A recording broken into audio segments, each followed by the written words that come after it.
Hello students, नमस्ते। कैसे हैं आप सब लोग? आशा है अच्छे होंगे और घरों में बैठ के अपनी अपनी स्टडी कर रहे होंगे। जैसा कि हम सभी को मालूम है कि आजकल हम सब लोग कोरोना वायरस की वजह से अपने अपने घरों में बैठे हैं और बाहर नहीं निकल पा रहे, सरकार द्वारा दिए गए निर्देशों का पालन कर रहे हैं। तो नेचुरली हमारी थोड़ी सी पढ़ाई आपको ज़्यादा टाइम मिल रहा होगा पढ़ने के लिए और आप होपफुली आप एग्जाम्स के लिए अच्छे से प्रिपरेशन कर रहे होंगे। चलिए आज हम लोग एक टॉपिक करते हैं जिसको कि हम जेंडर और सेक्स कह सकते हैं कि जेंडर और सेक्स के बीच में क्या अंतर है, या जेंडर की जो रोल टाइपिंग है वो हमारे बच्चों के अंदर कब से होने लगती है, कैसे होने लगती है। तो हालांकि आप लोग सब लोग पढ़ चुके हैं, लेकिन फिर भी हम लोग एक बार उसको ब्रशअप कर लेते हैं कि जो जेंडर शब्द है ये हमारे लिए एक समाज द्वारा ढाला गया शब्द है, जबकि जो सेक्स शब्द है वो हम कह सकते हैं कि हमारा बायोलॉजिकल है और हमें ईश्वर प्रदत्त संरचना है। ईश्वर ने हमको स्त्री और पुरुष के रूप में बनाया है, जबकि स्त्रीलिंग और पुल्लिंग ये हमें समाज ने बनाया है। समाज में हमारी बचपन से ही हमारी उसकी रोल टाइपिंग होने लगती है, जिस तरह से हमें आगे के जीवन के लिए तैयार किया जाने लगता है, हम एक तरह से ये कह सकते हैं। देखिए, जब बच्चा जन्म लेता है, जैसा कि आप सभी को मालूम है कि जो हमारी बाल विकास की 4 अवस्थाएं होती है, अर्ली चाइल्डहुड, सबसे पहले इन्फेंसी, फिर early childhood, letter childhood, adolescent. तो सबसे पहले जब हम इन्फेंसी पीरियड में आते हैं, इन्फेंसी पीरियड में देखते हैं जब बच्चा जन्म लेता है, हमारी रोल टाइपिंग वहीं से स्टार्ट हो जाती है। हम वहीं से बच्चे के लिए शब्द स्त्रीलिंग शब्दों का इस्तेमाल करने लगते कि दूध पिएगी या खाना खाएगी या जाएगी, इस तरह से करके हम स्त्री सूचक शब्दों का इस्तेमाल करने लगते हैं। बच्ची को हम फ्रॉक्स पहनाना शुरू करते हैं, जबकि लड़कों के लिए हम निकर पुशर्ट या निकर और शर्ट का हम प्रयोग में लाते हैं। उसके बाद बच्चे थोड़े से बड़े होते हैं, 3-4 साल में आते हैं, 5 साल में आते हैं, तो हम वहां से बच्चों को लड़कियों को एक ट्रेनिंग देने लगते हैं कि घर में पापा आते हैं या बेटा आते हैं, तो हम अपनी बेटियों को कहते हैं बेटा जाओ पापा से पूछो पापा क्या लेंगे। बच्ची छोटी सी बच्ची होगी लेकिन वो एक पानी का ग्लास लेके पापा के लिए दौड़ती है, जबकि लड़का वहीं पर अपना बैठे रहता है या खेलते रहता है। हम उनके खिलौनों में डिस्क्रिमिनेशन करते हैं। वहां पे देखिए बचपन से ही लड़कियों को हम खेलने के लिए क्या देते हैं, गुड़िया। अच्छा बेटा गुड़िया लोगी, हम बच्चों को गुड़िया देते हैं या उनको जो किचन सेट ला करके देते हैं, जिससे कि वो अपनी भावी जीवन की तैयारी कर सकते। और वहीं पर लड़कों को जब हम ड्रेसअप भी करते हैं तो कहीं हम फौजी की ड्रेस ला के देते हैं, उसके साथ में उसको बंदूक है, तलवार है, मोटरसाइकिल है, स्कूटर है और ट्रक है, हवाई जहाज है, इस तरह के हम गेम्स उन बच्चों को देते हैं। लड़कियों को जब थोड़ी सी बच्चियां और बड़ी होती है, हमारी 9, 10, 11 साल की होती है, तो हम उनसे कहते हैं कि बेटा घर के कामों में हाथ बटाओ, थोड़ा सा सीखो।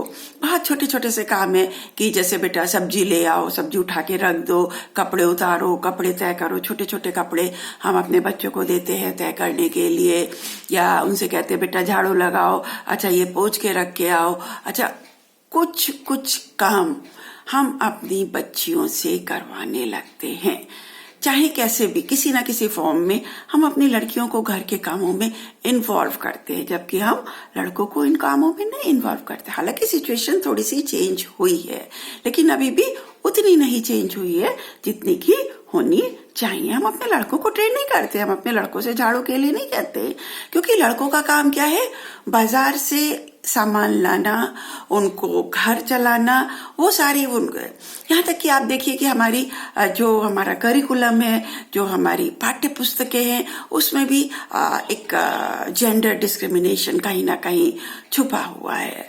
आप प्राइमरी लेवल की एक किताब देखिए जिसमें कि स्टार्टिंग में ये कविता है, उठो लाल अब आंखें खोलो।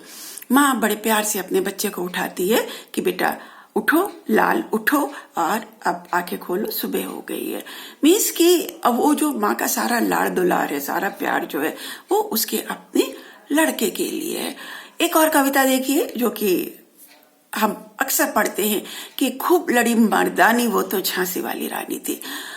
मतलब कि झांसी वाली रानी लड़ तो रही है, लेकिन उसका वो लड़ने वाला गुण जो है वो मर्दाना है, यानी कि मर्दों की तरह लड़ रही है।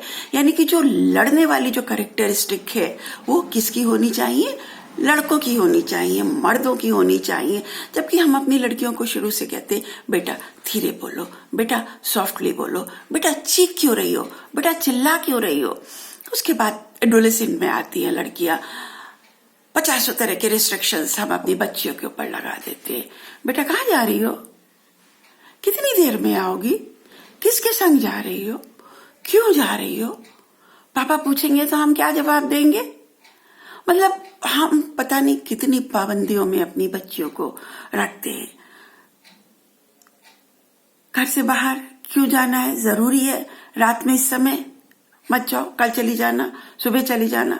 अच्छा जाना जरूरी है तो चलो भाई को ले जाओ। भाई छोटा सा होगा, कुछ नहीं कर सकता है, लेकिन वो भाई का जाना उसके साथ जरूरी है। ऐसा क्यों होता है? ऐसा नहीं होना चाहिए। हमें दोनों ही जेंडर्स को एक दूसरे की इज्जत करनी चाहिए, एक दूसरे का सहयोग करना चाहिए। इसके बाद सोशलाइजेशन जो है वो हमारा समाज में देखिए कितनी बार होता है। आप विधवा विवाह देख लीजिए, जब हमारी कोई बच्ची विधवा होती है, कोई लड़की विधवा होती है, कोई महिला विधवा होती है, तो सारे रिस्ट्रिक्शंस उसी के लिए हो जाते हैं। कलर्ड कपड़े मत पहनो, व्हाइट साड़ी पहनो, बिंदी मत लगाओ, ये मत करो, तीखा मत खाओ, ये मत करो, वो बहुत सारे रिस्ट्रिक्शंस होते हैं। विधवाओं का दोबारा विवाह नहीं हो सकता है, समाज में उसको एक अच्छी दृष्टि से नहीं देखा जाता है, लेकिन ऐसा नहीं होना चाहिए। हालांकि सिचुएशंस हमारी थोड़ी सी चेंज हुई है, लेकिन अभी भी हमें काफी कुछ इसमें करने की जरूरत है। फ्रांसीसी एक साइकोलॉजिस्ट है जो उनका नाम है सिमोन डी बुआ।